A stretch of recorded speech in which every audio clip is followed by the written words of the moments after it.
Thank you very much. So first of all, thank you, Lior, for organizing this very impressive line of speakers. And so thank you for your time and investment. Excellent presentation from Oded. Secret management is definitely one of the hottest topic in this in the industry today. And I've been following Achilles from afar, and they're doing a great job in protecting digital identities and API keys and all of those sorts of stuff. So good luck, guys, with your further endeavors. And okay, so moving in, let's see if I can move the slides. Okay, it seems to be working. Okay, so I'm here to talk about secure cloud architecture.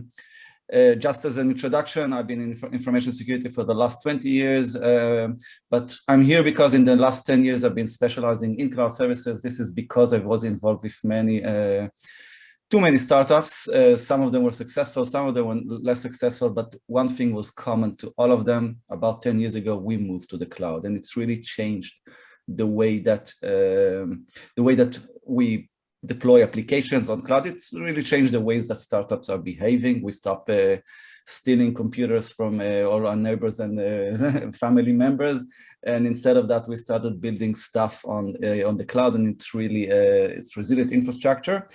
So for the last 10 years, I've been working with the Cloud Security Alliance on producing knowledge, research, and certification, and then I think I was involved in probably all of the major cloud certification for the last couple of years. Specifically for this presentation is basically built for 4 hours. It's an in-depth look of cloud architecture, but I took the highlights from this presentation. Basically, I took the topics that people keep asking me about, like encryption and log management and monitoring and web application firewalls, and basically put them in some highlights. So let's dive in and see what we're going to talk about. And yeah, we're not going to do this in 4 hours, but I managed to somehow squeeze it to half an hour, where I'm going to talk about the highlights. First of all, I'm pretty sure that all of you understand how a cloud is built for availability. We have the different regions, and inside the regions we have availability zones. I'm using mostly AWS terminology because this is basically my background. But on certain occasions, for me, it's basically the same architecture can be built on Azure and GCP and other cloud providers. I'm just using AWS terms for the convenience, okay? So we all understand that we have different regions and availability zone. This is how we protect our availability. This is how we basically create redundant application. We build them inside the region. We build them into different zones where we put our instances in different zones, and then we use load balancers between them. This is pretty common, so I'm going to jump right in. The question is usually how to architect for availability between different regions, and this is where I want to talk a little bit about CDN. CDN becomes really useful when you architecting for applications that are multi-regions and also multi-cloud, okay? The idea is that your flexibility shifting traffic between region is a bit limited. So CDN can provide you some of those options to move your data between different zones and different regions based on geographical needs, based on redundancy, disaster recovery. Now, CDN, now all cloud providers have them, but currently in the last couple of years, we see more and more third-party providers adding CDN capability, adding security capabilities to the CDN, and this is exactly what I want to talk about. So we have basically WAF and CDN as a service, and we have vendors that are adding services on top of them. This could be DDoS protection, this could be web application firewall, this could be load balancing between regions, this could be DNS management, this could be SSL termination, basically anything that you need in order to manage your, I would say, web services workloads. They're added into the CDN. Bottom line, what I'm trying to say, think about external providers as CDN and also web application firewall and DDoS protection, because if you're thinking about multi-region and multi-cloud deployments, having some kind of an external access point before the data goes into the different regions, it's very helpful. Of course, I'm talking about providers like Cloudflare, Imperva with Incapsula, Reblaze, Akamai, Kona. All of them are valid providers and add a layer of security on top of your web services. When we talk about web application firewall in general, there are basically a couple of options that you can implement in your cloud environment. You could use third-party as a service, which is exactly what I was mentioned. But you can also take the provider service. All of the providers today have web application firewall. They usually go hand in hand with your load balancer. So when you're implementing, I don't know, even one web server, before you're even thinking about clustering and redundancy, put a load balancer in front of it. Why? First of all, it doesn't cost too much, but the second reason would be because most of the provider services like web application firewall and DDoS protection are basically embedded sometimes into those load balancer. Other option for WAF, web application firewall in the cloud, is going to the store and buying your web application, your favorite web application firewall. Over here, you can choose any web application firewall you want. Your Imperva, your Barracuda, any WAF that you're familiar with, but you need to worry about scalability and redundancy, because when you go to the marketplace and you install your own instance, then you're responsible for the redundancy, the availability, the scaling of this. Some of the, I don't know, this is some of the responsibilities that you can shake off when you are migrating into a service. Another option, by the way, that becomes a little bit more popular in the last couple of years is installing a WAF client on top of the web instances. We have open source options like mod security, and we have a more commercial RASP solutions that are installed on top of the web services. Again, all of those options are valid depending on your architecture. And often I see also customers that are deploying external WAF service, for instance, like Cloudflare or Incapsula, as mentioned, but also integrating it with internal WAF service like a marketplace or the provider service in order to enjoy both worlds. So that's it for WAF. Couple of other architectural highlights. Again, I pick and choose stuff that people are asking me about. In this example, you can see how we can build an internal BI application, for instance, business analysis, I don't know, credit scoring in banks, or any BI application that you can build, but you build it in an environment that is totally closed and not open to doesn't have any open ports, doesn't have any public IPs. And how this is done, basically, again, when I'm showing this, I found it amazing that even now, 10, 12 years after the cloud is being deployed, people think that cloud is very accessible, that you always need to have public IPs and everybody can connect and you cannot filter the traffic. But actually, cloud application could be very separated, very segregated from the internet, and not communicate with any external IPs. And by the way, this is the example. So we have the corporate data center on the left. The corporate center data center is preparing, for instance, the files that need to be analyzed, the source of the data for the internal cloud application, for the internal BI application. They upload the data into some kind of a bucket on object storage. Once the event is occurred, then we have some kind of a function, a Lambda function or a serverless function that catches this event and then takes the file, the data file from the bucket, and basically pushes it into the BI server that you see on the right. The nice thing about this this analysis server, it is totally internal. It doesn't have public IP addresses, no open ports. There are very few attack vectors that could be used against this instance. So the analysis instance is doing the analysis, is creating results. Then he's placing the results in a different S3, in a different object storage bucket. And then again, we have some kind of a Lambda function or some other way to move the data inside the corporate. Again, what have we achieved here? We achieved an application that is working in the cloud, that is taking data and extracting data. It's basically communicating with the internal environment of the organization. But again, no public IPs, no open ports, nothing is exposed from the internet. Very few attack vectors that are available.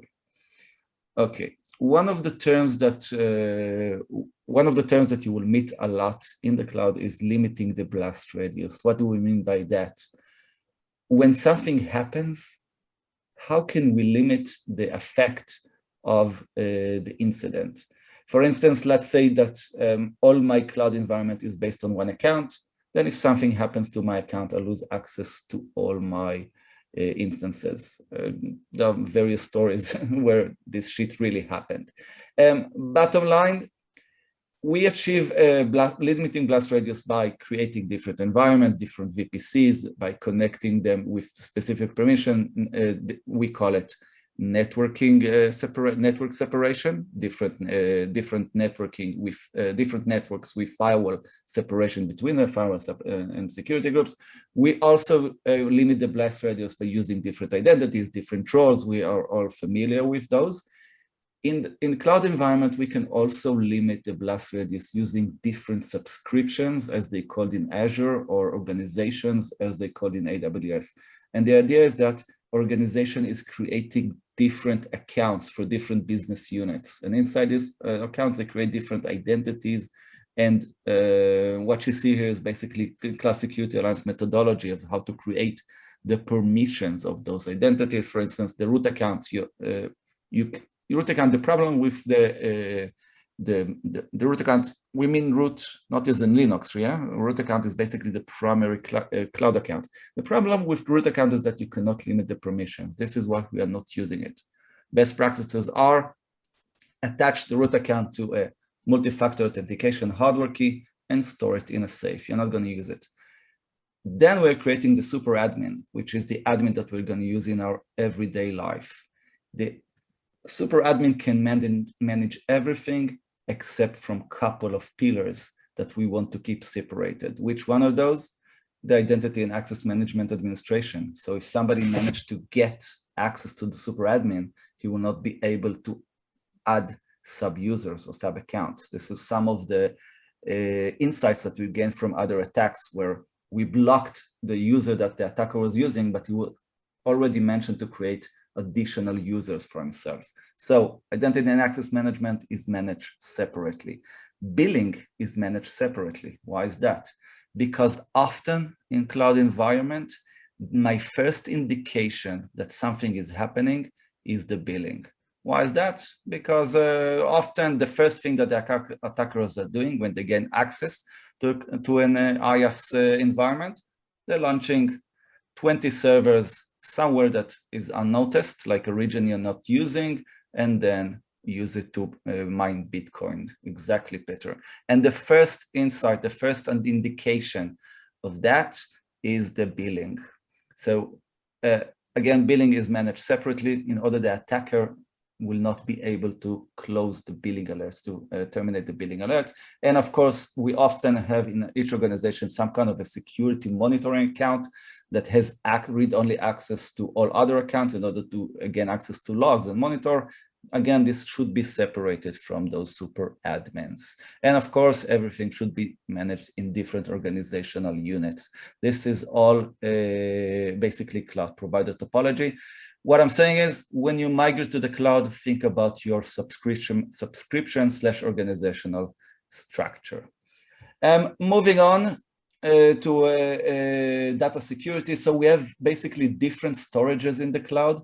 Volume storage and object storage are the most popular one. Sometimes we also keep data in databases, makes sense. But from the physical, when you talk about this physically, databases are also will be located on volume and object storage. And sometimes we keep data in CDN. Those are basically the major parts, the major places that we save data. We also have sometimes we have XFS or NFS, network file system, but those are basically the major location.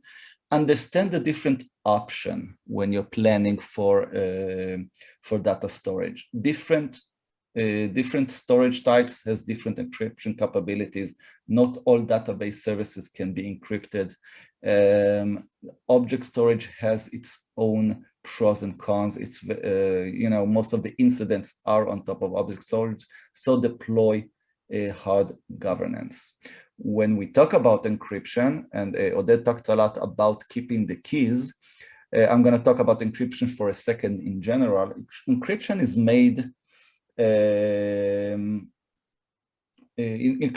made from three different components. Like everything in the army, it's made from three things, also encryption. So we have the data itself, where it is located. In the example, the data is the blue squares. Basically, we keep the data either in storage, or we have an operating system that is keeping the data, or keeping it in the database. And another component is the encryption engine, where it is located. And the third component is the keys, where Oded was speaking a lot about key management. Bottom line, let's talk about the encryption engine for a second. It is very dependent where your encryption engine is. The higher in the hierarchy the encryption engine is, the better the results are, and I will explain. All cloud provider would probably offer you built-in storage encryption. It's out of the box, it doesn't cost any money, it's very easy to implement. The only problem is that when you implement a storage encryption that is one key that is managed by the provider, which is the scenario for most of the cloud providers, then everybody who's coming from a higher layer, like if you're coming from the application into the database, you will receive an unencrypted information. This is how encryption works. The levels in the hierarchy, the higher level in the hierarchy needs access to unencrypted information. Otherwise, they will not be able to work. So if we encrypt stuff at the storage level, we basically do not protect from anything except hardware theft.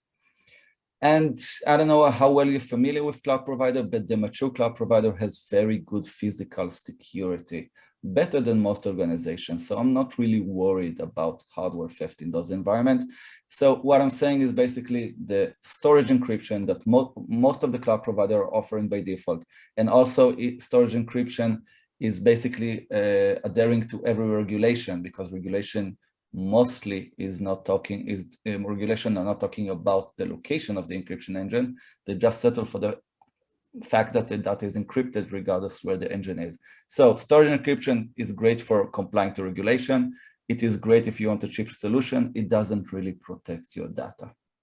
You want to inspire for higher encryption, to put your encryption engine higher in the hierarchy, like for instance in the OS level where you can encrypt volumes, or at the database level where we usually use something that is called TDE, transparent database encryption. This is where this is something that most commercial databases are supporting currently. Moving on, because Elior is also hinting me that we need to move on. Thank you, Elior. Regarding the question from Manish, which MFA technology is best for the cloud, Cisco Duo, I think both of them are pretty much the same. And the question would be what type of cloud service would work better than Cisco Duo? I mean, there are so many cloud services, so you cannot answer for, you cannot have one answer for everyone. One of the biggest challenges today is building CI/CD pipelines. I see a lot of organizations are trying to build CI/CD pipelines that are efficient and secure. There's a lot to be said about this, but let's try to talk in general about how what are the major components for this pipeline. So first of all, the pipeline begins with the code and ends up when you deploy to production. Throughout the process, from the security point of view, we need security gates. Those are basically security gates are basically where we integrate our security testing, because the big question in this pipeline is where you integrate the security testing. And we have a lot of security testing. We're checking source code SCA, software composition analysis, in order to check the open source packages. We are doing static analysis to examine the code. We are doing dynamic analysis. This is where we're running the application and check for vulnerabilities in the operations. We have vulnerability scanning to scan the infrastructure. We have penetration tests, sometimes manual, sometimes technical, sometimes manual, sometimes automated. But bottom line, throughout the pipeline, we have different tests that needs to be deployed. And you need to make sure that those gates exist throughout the pipeline. And basically, as you can see from the configuration, we are taking the source code. This is the code that needs to be deployed, but we're also taking the infrastructure template, like the CloudFormation templates, for instance, because we want to deploy the VPC with all the subnets and all the routing. And we're taking the server configuration, because inside of VPC, we need to configure either servers or containers. Yeah, for the purpose of discussion, it's the same. And then we lock it up all in our version control repository. And then we use our continuous integration server. It could be a Azure DevOps, it could be a TFS, Azure DevOps, or it could be a Jenkins, or TFS is the old name. Keep forgetting that. But bottom line, we can use any continuous integration server, but we want to make sure that we operate all the gates. So it's currently it's the responsibility of this continuous integration server to make sure that we run all the different tests. I'm not that accurate. Some of the tests are also can be done during the build. For instance, when you download some kind of package from an open source repository, when you download an image, this is also where to do the test. This is also a place to do some of the testing, but some of the testing can only be run by the continuous integration server, because we need the build to test this upon. So this is basically the pipeline that you need to build. Everything under everything you need, the templates, the infrastructure, the source code, all would go to one repository, and then we use it on the different pipelines. By the way, the way that we draw it here is that we first move to test and we move to production. I think best practices today is to have different pipelines for test and production, at least for highly regulated environments where auditors are looking at if developers have access to the production, and might give you some comments on this. My last topic for the next 5 minutes is monitoring. First of all, let's talk about it from the Gartner point of view, give the different names that Gartner gives to the different technologies. This is I'm showing this slide because people are getting confused with all those initials and short terms and stuff like this. So basically, we have the CWPP, which is the Cloud Workload Protection Platforms. This is basically tools that will scan your workloads. Now, traditional tools will scan your VMs, but newer tools that are cloud ready will scan your containers and serverless. Okay, workloads, basically everything that runs your application. And in the cloud, we have 3 main types of workloads: VM, containers, and serverless. So look for the solutions that will be able to monitor the runtime of your containers and serverless environments. We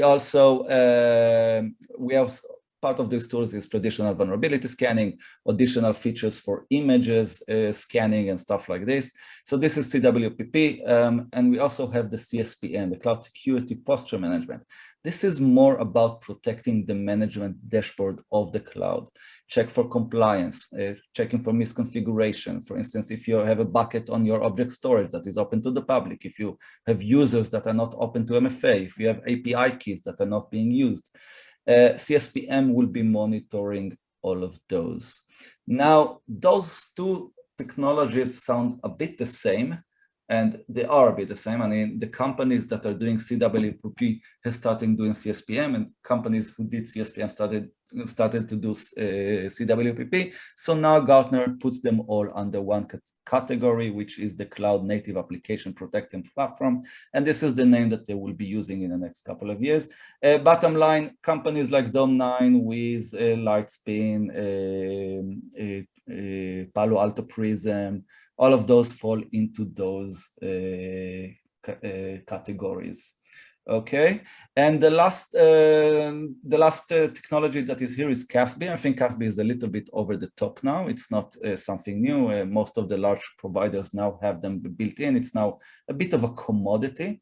The difference between CASB and CSPM is that CASB, Cloud Access Security Broker, is designed for software as a service application. So CASB is to protecting your Office 365, your Salesforce environment. It's basically it's basically designed for software as a service. And CSPM and CWPP are designed for infrastructure and platform as a service. So I know that there are some of the CASB providers that are also doing IaaS and PaaS. They have capabilities in AWS and Azure, but the term CASB initially came from from software as a service. So those were the technologies like Gartner named them. Bottom line, when you are building monitoring solution for your cloud environment, those are the things that you're looking for. Okay, you take all the logs. In a minute, we'll talk about the different type of log. You take your posture configuration from the posture management. All the cloud provider have posture management tools built in, or you can take external tools from the marketplace. Example for instance, the Guard Duty and the Security Hub from AWS are the posture configuration. Also, Security Center from Azure is their posture and configuration tool. AWS Config is also an example. The idea is that you monitor not only logs, you monitor active configuration. Workload vulnerabilities from the CWPP, basically checking which workload have vulnerabilities, which workload have open ports. Examples are tools that I mentioned, also AWS Inspector or the Azure SCCM can give you this information. You integrate threat intelligence either by a third party or some of the cloud provider has services like this, like Guard Duty from AWS, and then all the identity data, the different roles that we have, and this all goes into your security center. This is the center. So basically monitoring the cloud is not only logs as we used to, but also active configuration, and you can integrate also your threat intelligence into that, and this is your monitoring center. And the last slide, just 1 minute, I think, before the deadline. In the cloud, we have different logs. So you need to account for all of them. We have basically the dashboard or portal logs like CloudTrail for AWS or System Log for Azure. It covers all the administration data, but it doesn't cover anything. The nice thing about the portal log is most all security information management components, CIAM, Security Event Information, they have good integration to those logs. But there are other logs as well, like the traffic log, VPC flow logs in AWS, and I think they called NSG logs or something like that in Azure. Basically, the traffic logs are also relevant. We have the instance log. We have Linux, we have Windows, so we need to collect those logs. And all cloud provider has different type of logs, like the Kubernetes logs, the load balancer, the CDN, the object storage, all of them produce logs. And over here for the unique logs, you need to have, sometimes you need to have custom solutions in order to collect those logs internally. And this is basically the configuration of those logs, but since we are running out of time, really short, we push basically the logs. All the logs are written to S3 and to the object storage, and we can also push them to CloudWatch, which is the alerts. And then CloudWatch is the way to push them into your existing CIAM, either by engine from S3 or take only the notifications. So this is a look of the architecture, but for all the CIAM vendors, you will see their own architecture in the website, so you can work this out. Okay, let's see if we have questions. I already answered one. So what do we have here? Our company has a test development service in the cloud. We implement all security controls like IDS, IDS container security question for the test, or hosted only a small span of time for, not sure I understand the question. Our company has test and development environment in the cloud. Okay, good for you. Do we implement all security controls like IDS, IPS container security for dev and test, which are hosted only for a small span of time? Well, first of all, I think basically the answer is no. I don't see the need, for instance, for container runtime security inside your dev and test environment.